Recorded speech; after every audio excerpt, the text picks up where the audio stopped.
everyone. Welcome to the EO Wonder podcast. Today, I'm so excited to have Elizabeth Yang, the CEO and founder of Yang Law Offices. She's been practicing law since 2007 and is focused on IP law, patents, copyright, trademark. She was admitted to the United States Patent Trademark Office in 2007. And at the age of 19, she earned her electrical engineering and computer science degrees from UC Berkeley in just 2.5 years. Prior to starting her own practice, she gained a lot of experience in international intellectual property firms. She also has extensive experience dealing with family law issues, including child custody, child support, alimony, asset division, prenups, postnups, and she's also has a ton of awards. She was voted top 100 civil lawyers from 2016 to 2022, top 40 lawyers under 40 by National Trial Lawyers Association.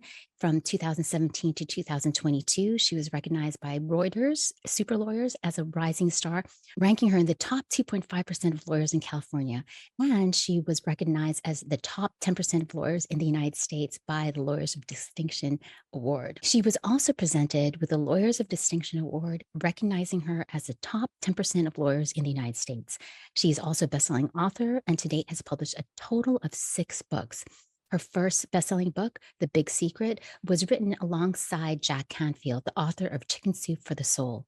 In 2018, she published her second book, which is Stress-Free Divorce. Her most recent books include The Authorities, Powerful Wisdom from Leaders in the Field, Women in the Modern Business World, Social Marriage, and Asian Women Who Boss Up. Hi, Elizabeth. Welcome to the EO Wonder podcast. Hi, nice to be here. Thanks for having me. So Elizabeth is also a member of the EO Los Angeles chapter, and it was such a great delight to be able to meet her. She's an achiever, and I really love that about her. And I just wanted you to maybe just tell our audience, your origin story. How did you get started, in particular with family law? Absolutely. So my career is a little bit of an interesting twist. I started off as an engineer, not an attorney. And I was working as an engineer at Raytheon for a few years. Decided to go to law school, not with the intention of becoming an attorney, but rather to learn about our country's legal system. And with education, doors open, opportunities open. So after I finished law school and I was studying for the bar exam, an opportunity fell into my lap. One of my colleagues introduced me to his neighbor who was an intellectual property attorney. At that time, I didn't really know what IP was, but when I delved in, it was rather interesting, with patents, trademarks, and copyrights. So I decided to give IP law a chance. And here I am 15 years later and still practicing law. And how I got into family law was also unplanned and really interesting. I was married to the father of my 2 children for about 1.5 years, but our divorce ended up taking 4 years to complete. And that was an entire 4-year education on family law, everything related to family law, child custody, spousal support, asset division, community property. And by the time we were done, I was pretty much an expert in family law. And my friends started coming to me for their own divorces. And now our practice is about 80% family law instead of focus on, IP law.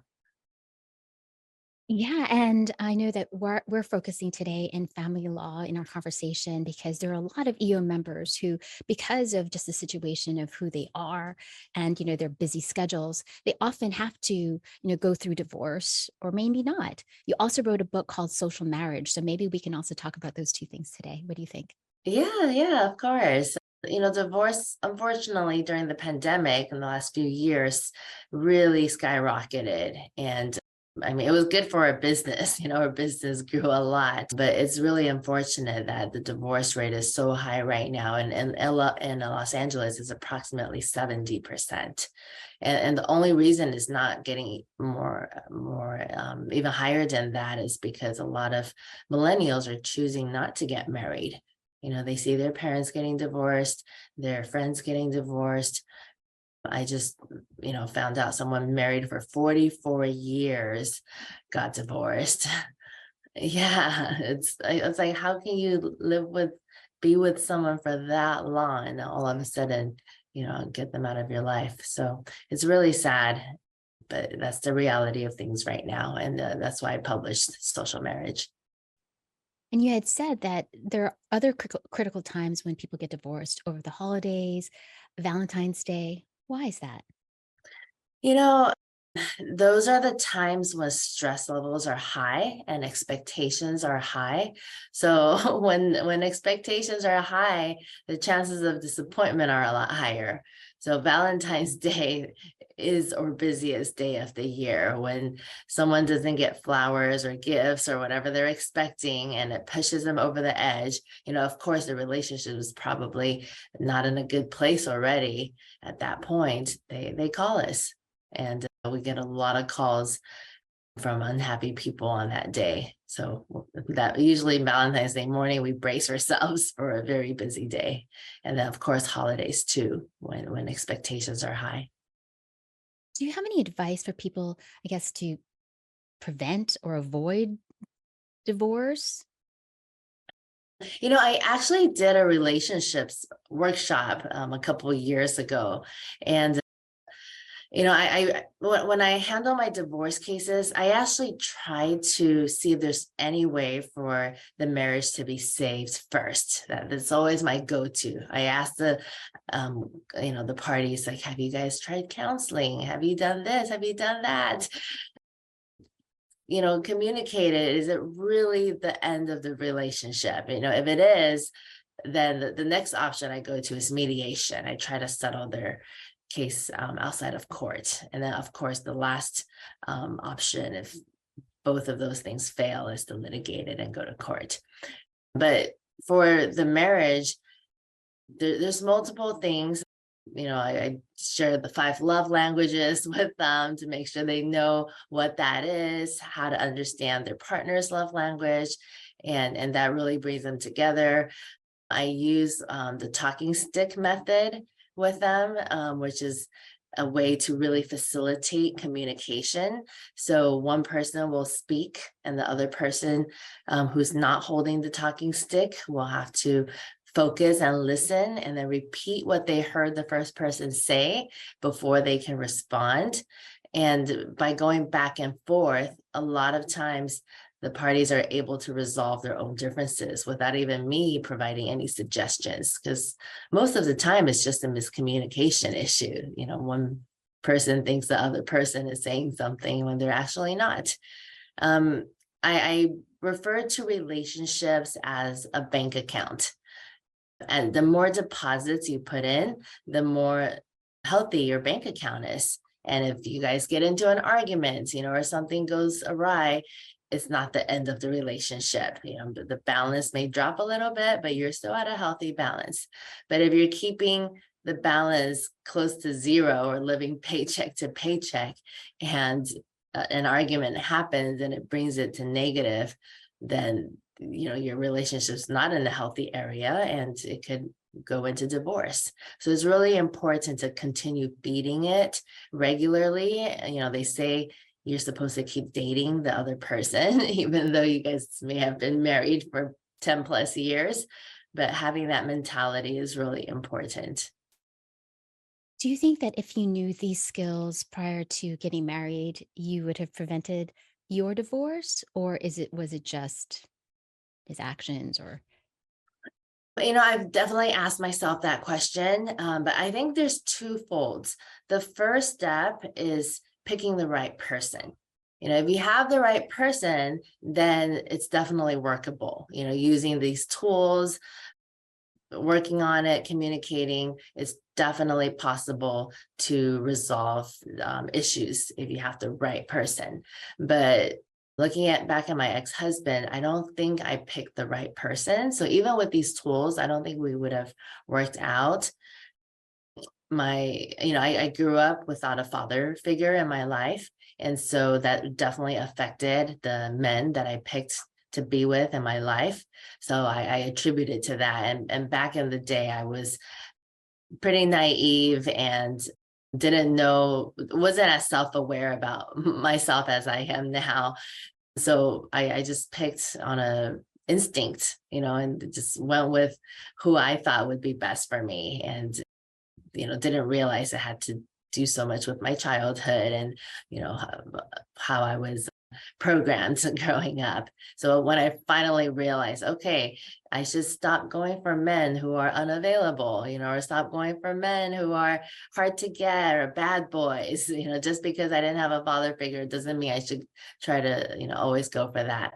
Then I finally accepted a nice man into my life. And my husband today is someone who I would never have gone for back in the day. So it's a complete 180.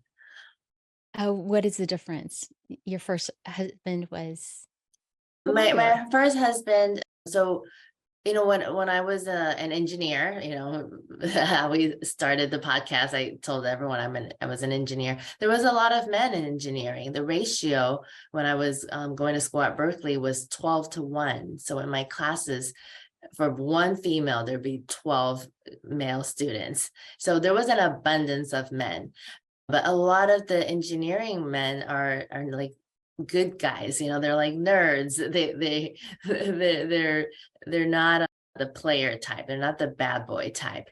And for my reasons given, I was not into that. The nice guys who came to me, they would help me with my homework, they would study with me. I got bored of them so quickly.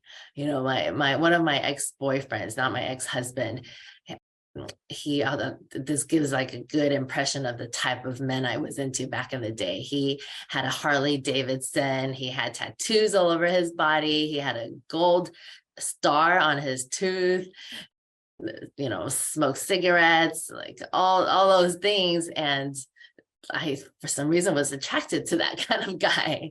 My ex-husband, same thing. He was 6'4", works out all the time, muscular.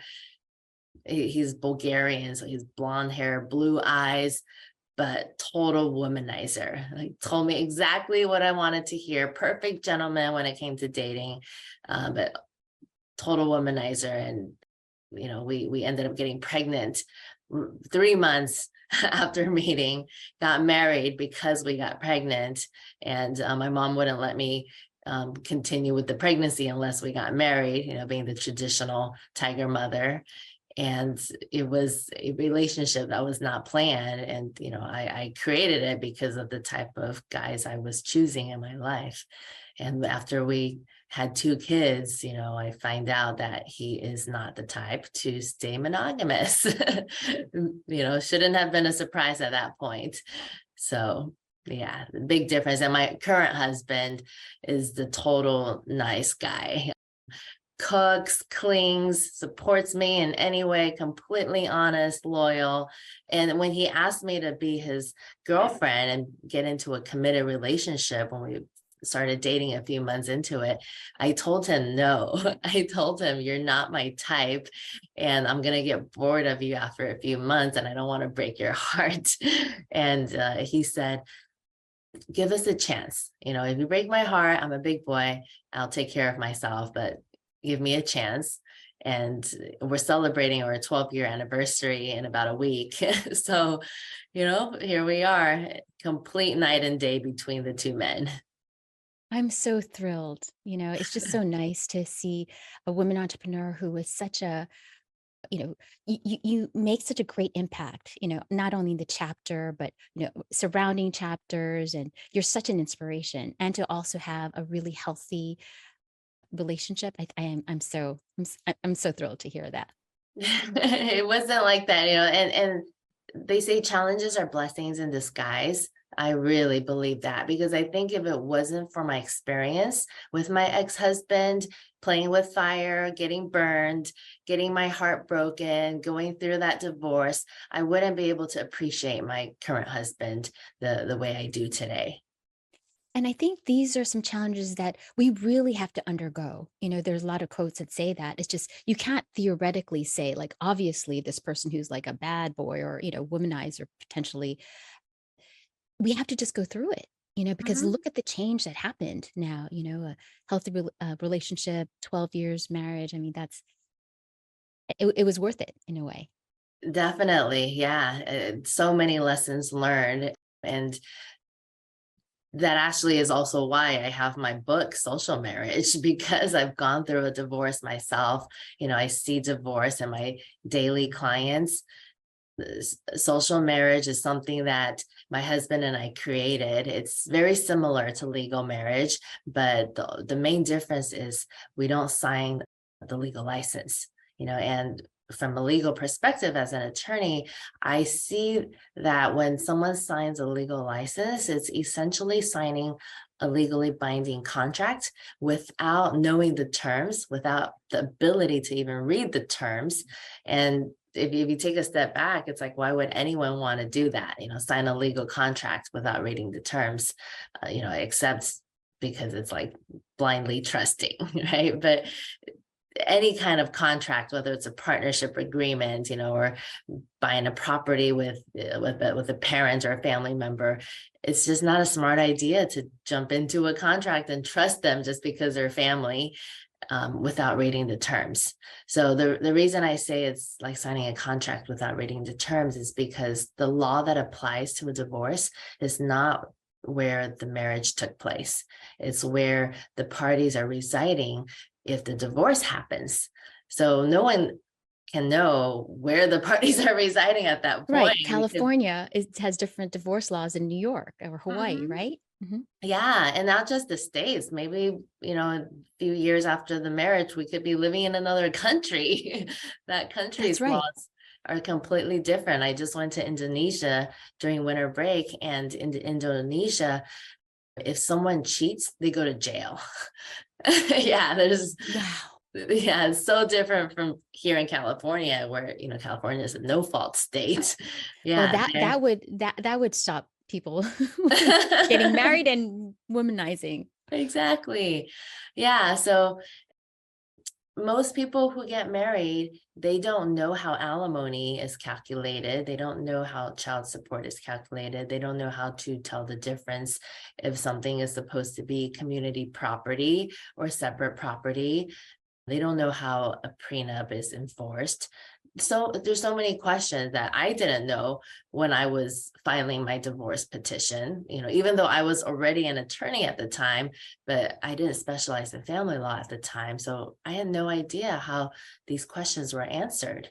It took me 4 years to learn. And then still to this day, as I'm handling new cases, I'm still learning because family law changes on a daily basis. The law does not stay consistent. So how would a regular person who's a non-attorney, non-family law specialist be able to answer a lot of these questions? So a social marriage essentially allows the parties to define their own relationship. It forces them to communicate early on rather than just to assume things about the law or assume things about marriage.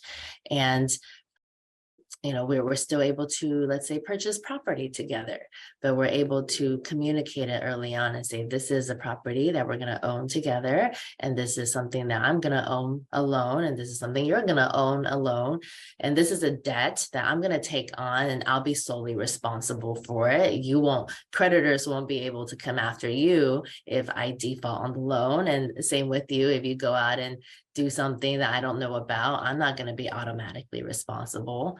Whereas in a marriage, we would be automatically responsible for each other's actions and debts. So a lot of benefits in my social marriage book that I talk about. So they can buy the book on Amazon. And would you recommend people in current marriages to change to a social marriage if you're I already think it's married? definitely a possibility. Yeah, they can buy the book on Amazon, and there are parties that choose to dissolve their legal marriage, stay married because they're committed to each other. Commitment is an internal thing that does not require a piece of paper to bind, and then they choose to be socially married for multiple reasons. It could be they want to protect themselves from creditors, or a lot of people try to resolve their legal issues by signing a postnuptial agreement. A postnuptial agreement is the same as a prenuptial agreement, except it's signed. One is signed after marriage and one is signed before marriage. But prenups and postnups, neither of them are fully enforceable. There's no such thing as a bulletproof prenup or postnup, because when the document is signed, it's not filed with courts, it's not shown to a judge, it's just presumed to be valid. And if no divorce happens, great, no one ever looks at it. But if the divorce happens, then at that time it's shown to a judge. And whoever that judge is, if they think it's not reasonable, they can choose to set it aside and deem it invalid, and then still make orders as they think is reasonable. And I'm actually a temporary judge with LA County. So I went to a seminar in the past about, you know, what are the steps of becoming an actual judge, because that was something I was interested in. And they basically told us that the assignments to the courts are based on need. It's not based on experience. So like, let's say my experience is in family law. If I wanted to become a judge, I wouldn't necessarily be assigned to a family law court. If there was a vacancy in criminal court, I might be assigned to criminal court. So my question was, well, I have no criminal law experience. How would I go about making orders? And they said, well, we have really great video tutorials. So you could essentially have a judge that's on the bench ruling over if your prenup is valid or not, who may have no family law experience, who has experience as an attorney in a completely different area of law, and they watch some video tutorials about family law. And you know that there's always this subconscious bias, right? So like if they're a male judge and they think that the males are the ones who should be the quote head of the household because that's so prevalent in religion, then you really it's a crapshoot, right? Yeah, yeah. Anytime you go to court, it's I always tell my clients it's a gamble, and you're putting your chips on the table and letting the dealer deal you the hand and give you the cards. So settlement, if someone's in litigation, settlement is what I encourage, because when someone settles, they can pick out all the words they want to use in their settlement agreement and have full control over the terms, rather than have a perfect stranger make orders that you have to obey. So the prenup or postnup, you don't know who that person is going to be down the road. And it's there's a lot of uncertainty. Yeah, and it's really risky too. So you had mentioned earlier that you have experience with mediation. You got your mediation certification in 2015 from the Los Angeles County Bar Association, and you've resolved a lot of combative litigants. How did you do that? I mean, was it through the talking stick or any any other suggestions on how you did that? Yeah, with mediation, talking stick is definitely one of my favorite methods to use, because like I said earlier, miscommunication across the board is the number one reason why couples are in that dispute to begin with. But mediation is a voluntary process. It takes two to come to the table and be willing to work things out. A lot of times one party, they don't even want to see the other party, and we do like domestic violence restraining order cases. So in those cases, there's no room for talking. We just got to go to court and try to get that restraining order for the victim. But in cases where the parties are amicable, they're willing to come to the table and they're willing to communicate, having that talking stick method, allowing them to fully understand each other, having to repeat what the other person said, is surprisingly effective. And it's so funny because every time I start the talking stick method, before the parties have practiced being present and listening, the talking stick gets handed over to the next person, and what they repeat, what they heard, was completely different from what was said. Yeah, and we usually have to go back and forth a few times before we can even get over the first communication. They'll say, oh, I heard you say this and this, is that accurate? And the speaker will be like, no, that's not what I said. So they Could you end give up an having to example? repeat themselves. I don't have an example off the top of my head, but it's it, it it has to do with like a lot of different aspects, because the speaker could sometimes say too much, and then the listener will totally get lost. Yeah, and it'll just go over their head. So staying short and concise and then checking in is really important. So I tell them, keep your communication short and concise. Make sure it got across before you go on to the next topic. And also, there needs to be an intention to want to listen as well, too, right? Because a lot of times, like you said, everyone's sort of like half listening, but in a mediation situation, there is some type of urgency to either work it out, right? There's when they do come, like you said, if they are amicable, there's an intention to work it out or not work it out. Exactly. Yeah. And most people are listening to respond, not to understand. So a lot of times they try to, give their response like, well, what you said is not true. This is the facts. And I have to stop them and say, like, no, wait, stop. Say what you heard first. I want to make sure you fully understand what he or she said, and then you can respond.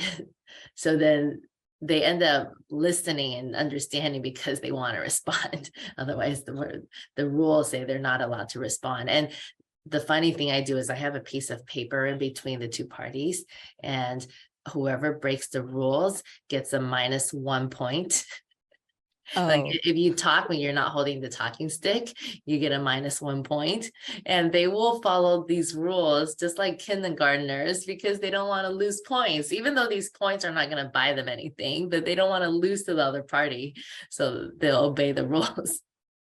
it's so funny. I just finished watching the RBG documentary, Ruth Bader Ginsburg documentary, and she said oftentimes when she was talking, as a judge to the Supreme Court, she would have to educate the judges on the Supreme Court regarding women as a kindergarten teacher. So she would Yeah. say that I was basically a kindergarten teacher, going very slow, right? Explaining to the members of the Supreme Court why there was discrimination against women. Like they really just didn't understand. And so, and you can't fault them if they really don't understand or have these tools like the talking stick. Yeah, you really have to treat fighting people like they're children, because they're essentially children when they're arguing. It's so funny. Yeah.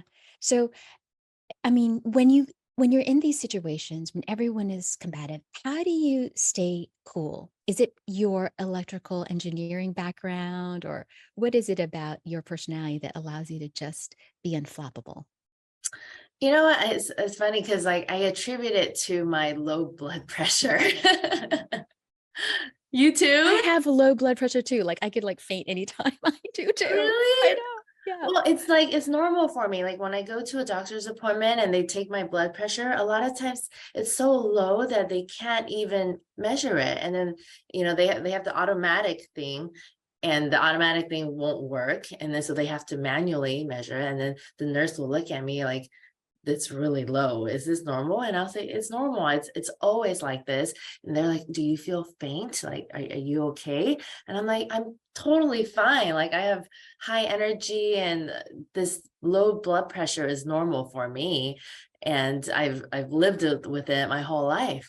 But I feel like the low blood pressure allows me to stay cool and collected in times of emotion. Like I don't get triggered very easily, and I don't have very emotional responses often. So I'm able to stay neutral a lot about a lot of things, more so than most people, I feel like. Yeah. I think what a great uh personality trait, right? To be able to stay cool and calm. Because I really also believe that calmness is the cradle of power.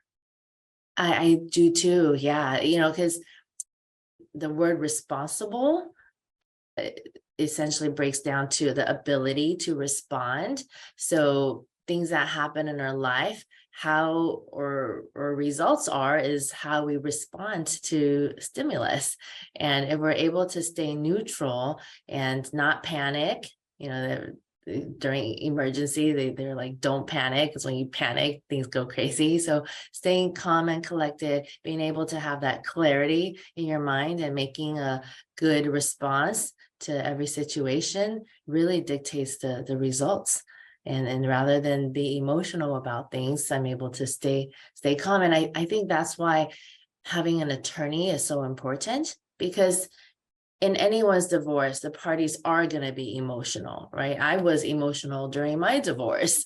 If my Yeah, I ex-husband, would be too. right? Yeah. So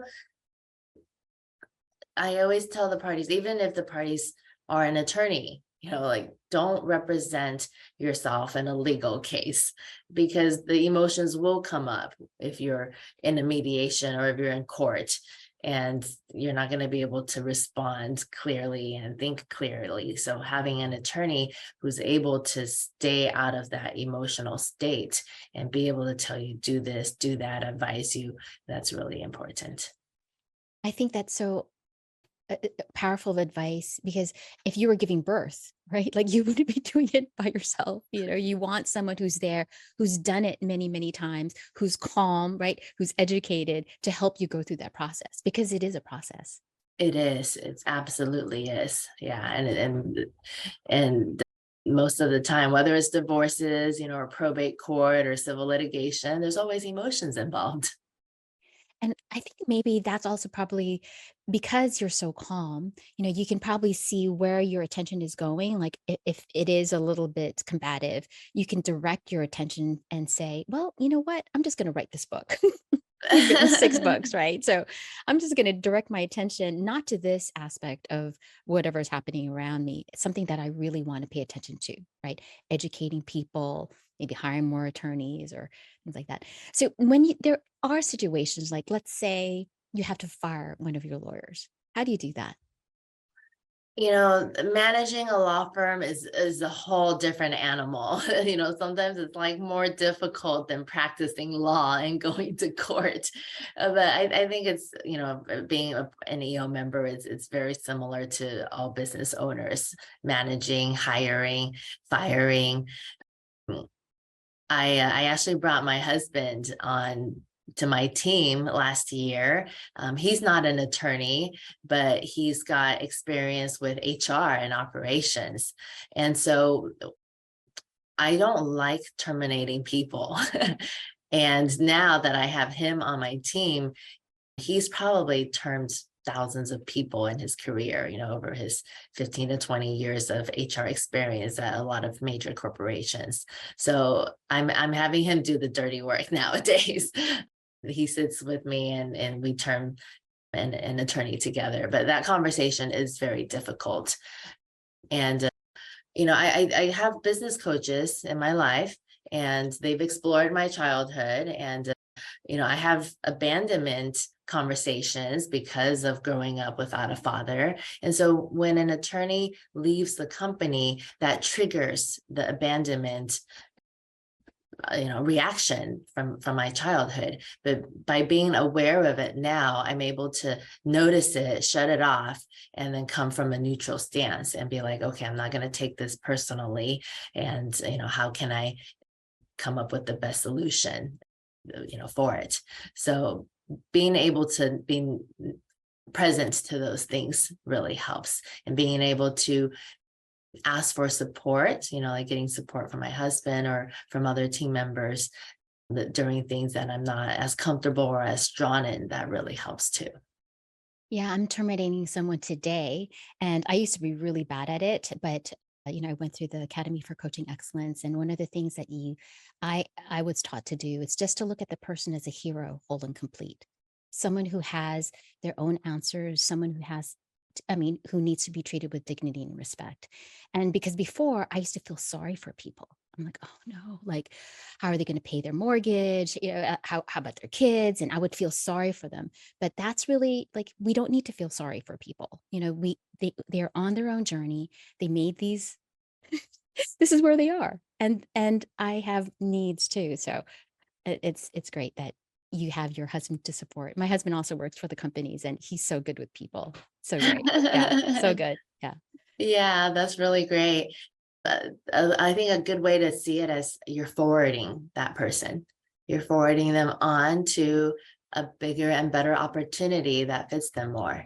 So if you look at it that way in a positive light, I think it makes the conversation a lot easier. Yeah, coach up or coach out. Right. Yeah. So you said you had a lot of business coaches. Is a business coach something that EO members should consider? I know I have coaches as well that I hire. What do you how have they helped you with your career? I'm a big believer in business coaches because I know all of us have blind spots. No matter how much training, education, experience, I'm always going to have blind spots. So I meet with my coach on a weekly basis and I share my challenges, and they're able to point out blind spots and, oh, have you thought about this? Or what about that? Or this is not a good decision. You should do this instead, or let that person go immediately. Don't give them any more chances. A lot of things that I wouldn't have thought about, the business coaches see. So it's really important to have a good business coach. They say, like, even the best sports players, the best basketball players, the higher you get, the better coaches you need in order to keep going. There's not any successful person out there that's alone in the game. They always have to have that support network. Yeah, absolutely. So how do you find your coaches? I get referrals. I hear about it through word of mouth, or I get approached on LinkedIn quite often by a lot of business coaches. And then I look at their resume, I see who they've coached, and then I also get testimonials from their clients. So, and then I change it up too. I don't stay with one business coach for too long. So I try one for 6 months. And then after 6 months, I maybe, do another coach, try another coach for another 6 months. So I change it up to get different perspectives. That is so smart because they probably have other strategies or tools. Yeah, yeah. Every coach has a different, bucket of experience to bring to the table that I could benefit from. Yeah. So we're now like April of 2023. What are you looking forward to in 2023?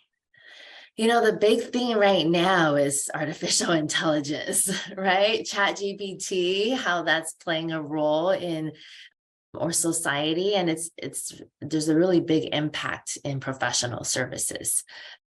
You've probably read on the headlines, ChatGPT passed the bar exam. ChatGPT passed the US medical licensing exam. Doctors are using it to diagnose their patients now. If you put in the patient's his medical history and their present symptoms, ChatGPT will tell you what the diagnosis is. So doctors are relying on it to confirm their diagnosis. And I think pretty soon it's going to be probably considered malpractice if professionals like lawyers and doctors don't use ChatGPT to confirm some of the advice we're giving our clients. I'm personally using it to do patent analysis. If you put a patent into ChatGPT and you tell it to give you bullet points, like summarize this patent into 3 bullet points, it will do that for you.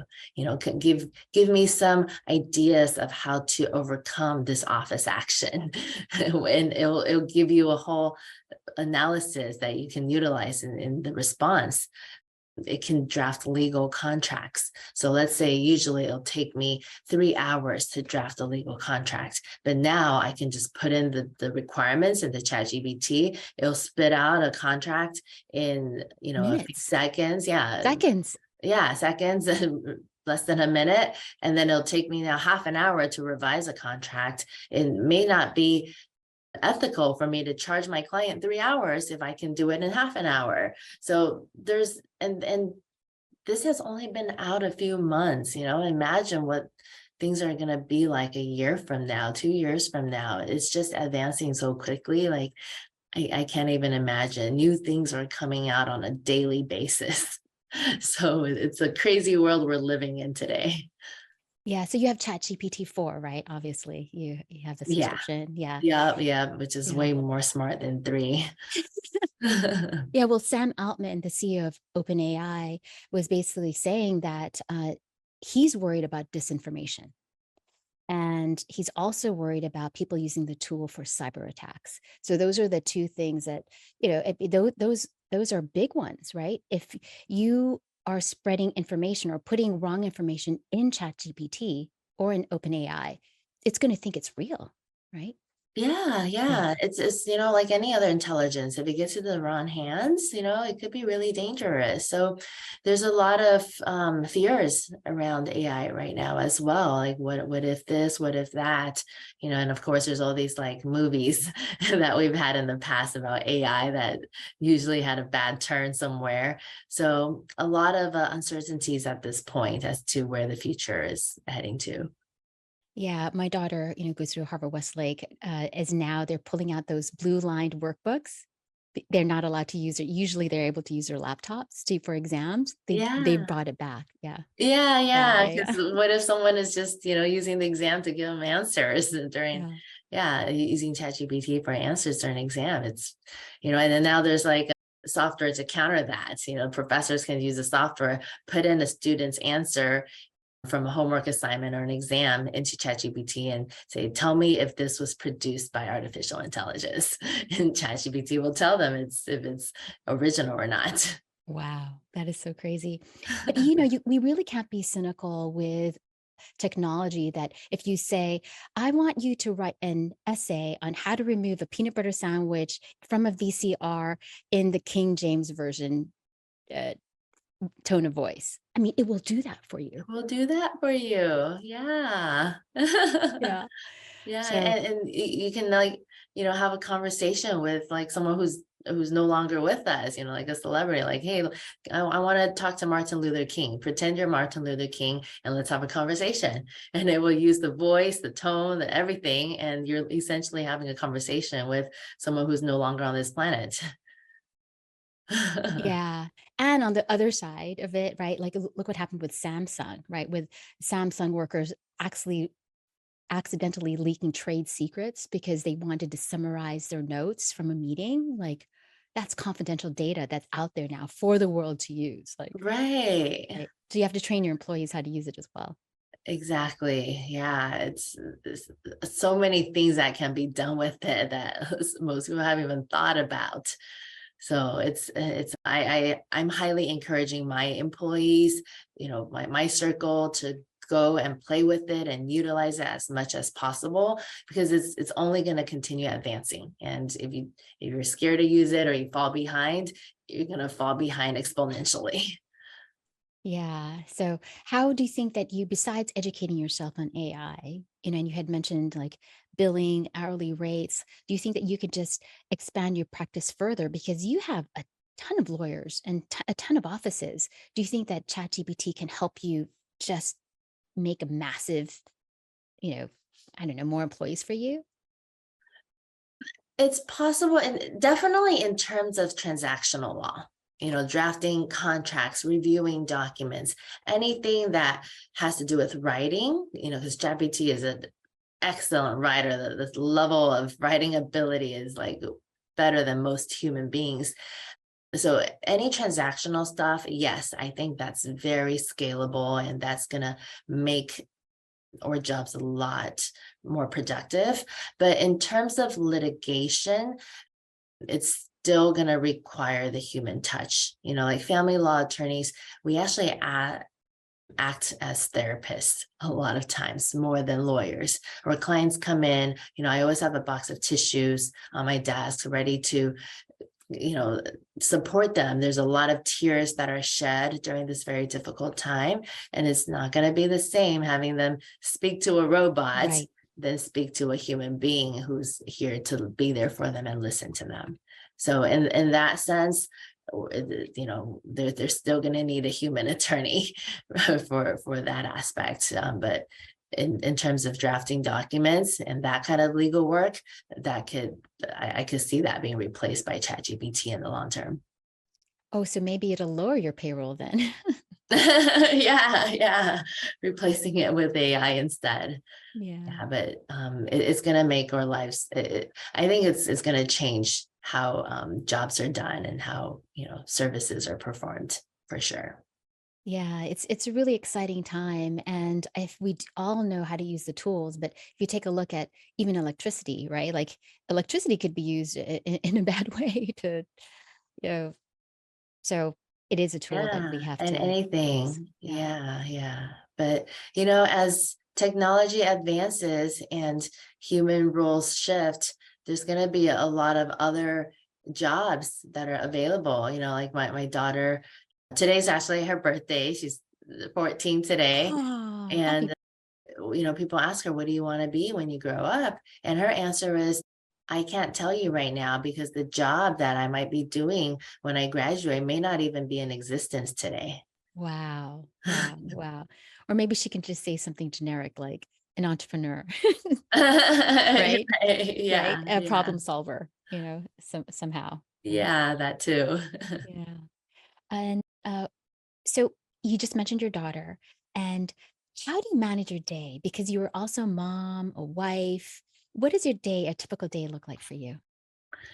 But being a mom and an entrepreneur is definitely a juggling act. I've got to make sure my kids are taken care of. And one of the main reasons I became an entrepreneur was so I could have the time flexibility, because before I started my own practice, I was working at a big law firm, which had really great pay, but I was billing like, I was working 80 hours a week to bill the 40 hours that I needed to. And I was not having enough time with my children, with my family, no work-life balance. So now, I get up in the morning, I take my kids to school, I go to the office, I'm able to work and set my own hours.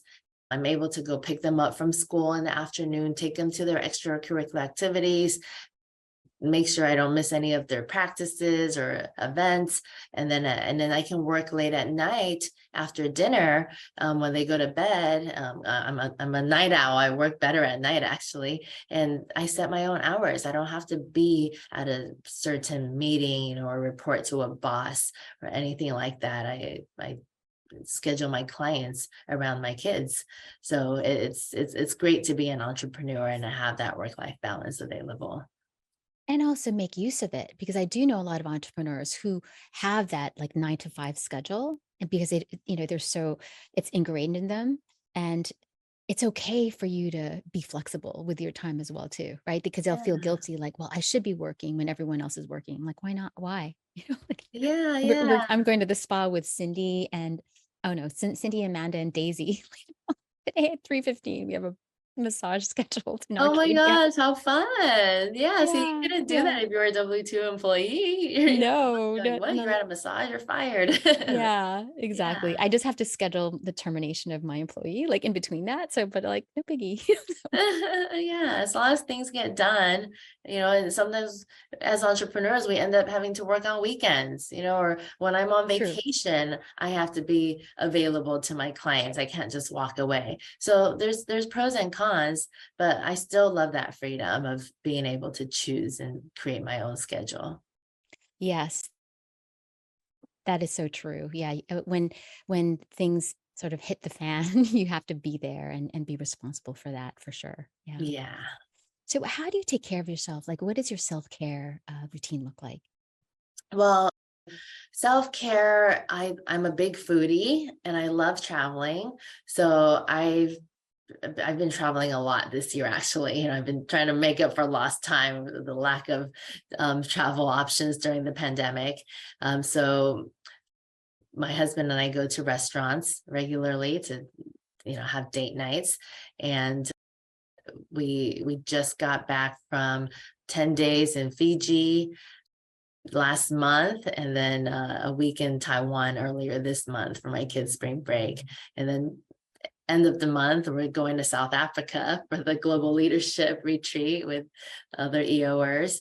So lots of travel in my life. And I think that's what helps me balance, being in the office for a couple of weeks and then traveling a couple of weeks and then coming back. I enjoy that variety in my life. That's like my personality. I like trying different things, having different options, even restaurants. If you ask me to go to lunch, I'm not going to go to the usual restaurant. I don't have a usual restaurant. I'm going to go into my bookmarks and pick something I haven't tried yet. So different people have different personalities. For me, it's all about novelty. Yeah, it sounds like you're also an adventurer. And definitely an adventure. Yeah. Yeah, and I think that when you do know your preferences, it's just so much easier to be happy because even though you're working very hard, you're really incorporating things that you really love to do. Yeah, yeah. So knowing what we like to do is important because that's part of self-care. Like traveling to new places is self-care for me, but it might not be for someone else who likes consistency. So everyone's got different self-care mechanisms. But one way of self-care that I aim to expand into is meditation. And I know we had this conversation before. I'm hoping to do one of the spirit rock meditation Oh, retreats. fantastic. Yeah, I looked into it. They're about a week long, That's right. right? 5 to 7 days, I believe. So I'm gonna, 7 aim days, do aim to 7. do that. You can do it. And I Yeah. think that for me, when I was doing the silent retreats, like if you don't stay there as either there, because there is that integration period that you have to sort of get deep. And then when it's 5 days, it's like, oh, it's over. So I really enjoyed the 7 day, the 7 day, and I extended it to another day at Deer Park Monastery. I would highly recommend the longer that Mhm. you can do. I wanted to do it for 2 weeks, but I can't with kids and everything. But one day, and, Yeah. because you are also a person of color, you can sign up for that program as well too. They have so many programs just for person of color. It's like $250. Yeah, yeah, they offer these scholarships, right, to minorities, and yeah, Yeah, it's a $250 for 7 days with, like, place to stay and amazing food and 400-acre yeah. sanctuary. It's the number 1 meditation center in the world, so you're gonna love it. Oh, wow, I'm super excited. Yeah, I appreciate you for sharing it with me. I didn't know about it prior, so that's something on my list, getting that calm time away to just shut off my mind and get away from things. That's a challenge, but it's something that I'm aiming to do more of. Well, knowing you and how you approach problems, not problems or challenges, you're gonna do it. Meditation was the one thing after the EMP, the Entrepreneur Master's Program at MIT that I took, that they said choose one thing in that year, and it was meditation. And so it is so wonderful to be able to train your brain. Mhm. Yeah. Yeah, yeah, so And they're that's warm meditation floors too. the what? They're warm meditation floors. The meditation floors are warm. Oh my gosh, really? Yeah. Wow. That Yeah, sounds you're gonna really enjoy it. amazing. Yeah, yeah, yeah. So, is there any advice that you would give to entrepreneurs that are listening to this podcast? Maybe someone who's aspiring or someone who's going through this journey? My advice, which I tell myself on a daily basis, is accept things as they come. Don't try to resist anything because everything's happening for a reason. And as much as we try to control things in our lives, there's so many things that are out of our control, so we can only control so much because there's just so much stuff going on in the universe, so much energy moving around so that it's out of our control. So when good things come, I practice gratitude. And when negative things come, I practice staying calm and reacting to the best of my ability, um, and seeing things as blessings, seeing challenges as blessings in disguise. So that's really important on a daily basis because the life of an entrepreneur is just up and down, up and down, up and down. You might have a good streak for a while, but it's not forever. There's going to be lows as well. So just being open to that and seeing everything in the most positive light. I love that. I recently got back from my daughter's college tour. We went to the East Coast and we went, obviously we have Clear, and we went through the Clear uh, TSA pre-check line together. And right after waiting like a half an hour in that line, when we got there, they were like, "Oh, your daughter does not have, TSA pre-check." You would always think that a minor would, be under their parents. And so we had to get out of that line, go to another line that was in half an hour long, right? Going through that, you can just imagine like there's 10 minutes left for boarding. And I'm just And then after we finally go through TSA, they pull my bag out based behind all these parents who had kids. They have baby formulas in their bags, and so I was behind like three people. And so I just told my daughter, just go ahead, and I just said this too, and accepted it. Like I said, you know what, I could take another flight, and I just accepted it. And wouldn't you know, they pulled my bag out of that line and put it back in the metal detector, and I got my bag. Like only after I said this too. That's like a Buddhist approach. Like, okay, this too. And, make room that my bag has to get checked. And they pulled it out. Like, isn't that interesting? Like Wow. once I accepted it, that's what happened. So Yeah, crazy. I'm sure yeah. that happens to you all the time as well. All the time. Yeah. Like in our line of work, we have a lot of resignations. There's a lot of attorneys that come into family law and they decide divorce law is not the right fit for them because it's a very emotional area. Some people are not able to separate the emotions, leave it at work and not take it home. So a lot of it's overwhelming for attorneys. So they might come in for a few months and decide, I'm gonna go and do tax law instead, or civil law, and not do family law. So we have quite a bit of resignations in our firm. And every time that happens, I have to remind myself, this too, This too. Yeah. and accept it and see how it can be a blessing in disguise. You know, Well, it, you can hire ChatGPT for. It right. won't be emotional. Yeah, yeah, we're definitely having our attorneys use ChatGPT for, but in family law, it really requires someone who's compassionate, who's a good listener, who's going to make the client feel safe and protected during this very difficult time of their lives to get them through it. Yeah. Thank you so much for sharing your story and your life. You're such an incredible inspiration to everyone. You win lots of awards, like aren't you also having some like political aspirations as well too? That's funny. I love volunteering. I always tell people the getting is in the giving. It's not. I ask people, do you know what the difference between success and fulfillment is? Right? And people are like, what is it? Success is getting what you want, and fulfillment is giving what you've got. So you can be Beautiful. as successful in your life as you want, but without giving, you're not going to feel fulfilled. So I do a lot of volunteer and giving in the community, and people have been like, you should run for city council and do this and do that because you're so well connected and you've been on so many commissions. But I think the stars haven't aligned yet for me. It could be in the near future, about 5 years ago or so, I was going to run for Monterey Park City Council. That's the city I reside in. And then all of a sudden, the city gets a letter from an attorney's office saying you have to create districts. Otherwise, we're going to file a lawsuit against you for discrimination, for this, for that. And so they ended up going through this whole process, dividing up the city into 5 small districts. And the district that I was residing in at the time wasn't up for election. So Ah, every 2 years they alternate. It's like 1 year is 3 districts up for election, 1 year is 2 years.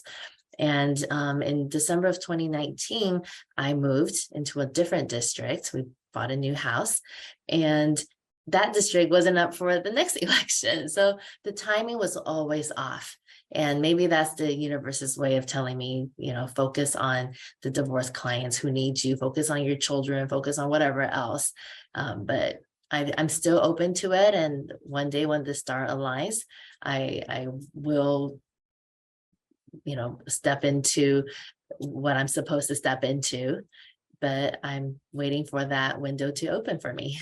awesome. And if you do that, you will be hugely successful, and I'll be there to support you as well. So Thank you so much. I'll go canvassing for you. I'll go door to door. Vote for Elizabeth Yang. She's the best. I'll put one of those signs. But I live in the Palisades, so it's fine. So how can people get in touch with you in your law firm? They want to contact you. Yeah, they can find us on Instagram. Our Instagram handle is at Yang Law Offices, or they can go to our website, which is yanglawoffices.com. Awesome. Thank you again for gracing us with your presence. You're such an inspiration. And I really wish all the best for you and your family and your business and maybe some your political ventures too.